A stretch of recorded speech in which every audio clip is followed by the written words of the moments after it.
აი ასე, კოცებო, ეხლა ხან ჯერ კიდევ გამოდის გენერალური პროკურორი გვარაკიძე და აცხადებს, რომ დაიჭირეს ის სპეცრაზმელები, ვინც გურამ როგავა, ვიცი, ლევან ხაბეიშვილი, ზვიად მაისაშვილი, ეს ის ბიჭია თავში რომ უტყამდნენ წიხლებს რუსთაველის მოედანზე. 2 წლის წინათ ელამებზე გელაპარაკებით. ისინი ყველა დააკავეს.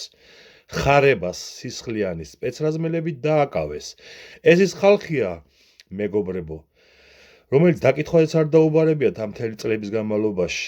იმიტომ რომ კობახიძე აცხადებდა, რომ იდენტიფიცირება მათი შეუძლებელია. აი გამხდარა თურმე საშუალება იმისა, რომ იდენტიფიცირებული იყოს, ყველა დაიჭიროთ. სპეცრაზმელებო, ხარებას ჯალათებო, თავად ხარებაო, თქვენამდეც მოვლენ. და ეს ამას იცით ვაკეთებენ, იმიტომ რომ დასავლეთმა ზეწოლა არ შეწყვიტა. იმიტომ რომ ხალხი ქუჩაში კიდევ გამოდის და იბრძვის.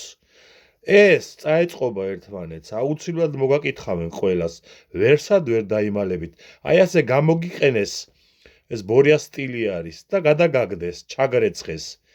და არაერთი სპეცრაზმელი, არაერთი მოსამართლე, არაერთი პროკურორი, ყველა ტიტუშკა ჯალათი დაჯდება ციხეში.